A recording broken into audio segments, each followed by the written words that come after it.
বন্ধুরা, ভিডিওটি ভালো লাগলে একটি লাইক ও কমেন্ট করবেন এবং চ্যানেলটিকে সাবস্ক্রাইব করে পাশে থাকবেন।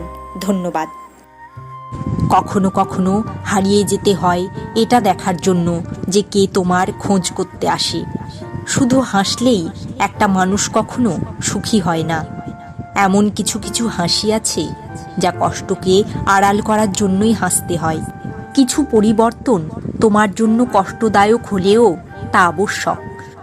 আমরা প্রথমে অভ্যেস গড়ে তুলি, তারপর সেই অভ্যেস আমাদেরকে তৈরি করে।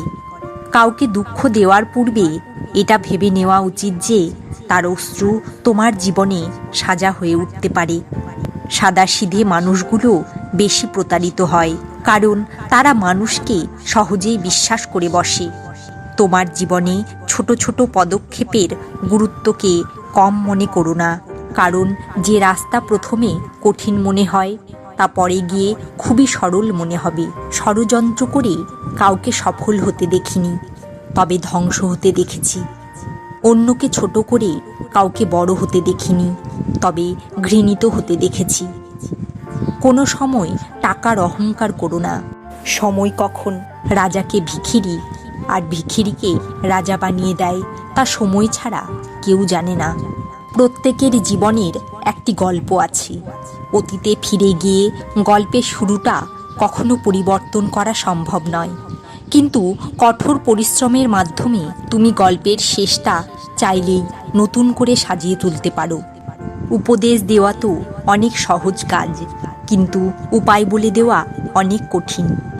যতদিন তুমি নিজের সমস্যা এবং কঠিন পরিস্থিতির কারণ অন্যকে মানতে থাকবে, ততদিন তুমি নিজের সমস্যার সমাধান করতে পারবে না।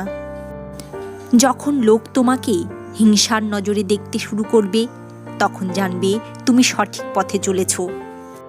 জিত আর হার তোমার চিন্তার উপর নির্ভরশীল। মেনে নিলে হেরে যাবে, দৃঢ় নিশ্চয় করলে জিতে যাবে। অন্ধকার দূর করার জন্য বেশি কিছু করার প্রয়োজন হয় না।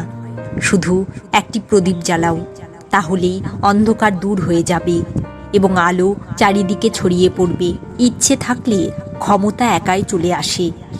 সত্যিই যদি জীবনে কিছু করতে চাও, তাহলে রাস্তা খোঁজো, অজুহাত নয়। কারো স্বভাবকে তুমি কখনো বদলাতে পারবে না। পেঁয়াজকে যতই প্রেমের সঙ্গে কাটো না কেন, তোমার চোখে অশ্রু আসবেই। একা থাকো, খুশি থাকো, নিজের দিকে মনোযোগ দাও। ভগবান তোমার জীবনে এমন একজনকে নিশ্চয়ই পাঠাবে যে তোমার যোগ্য। শারীরিক কষ্টের চেয়ে মানসিক কষ্ট সহ্য করা অনেক কঠিন,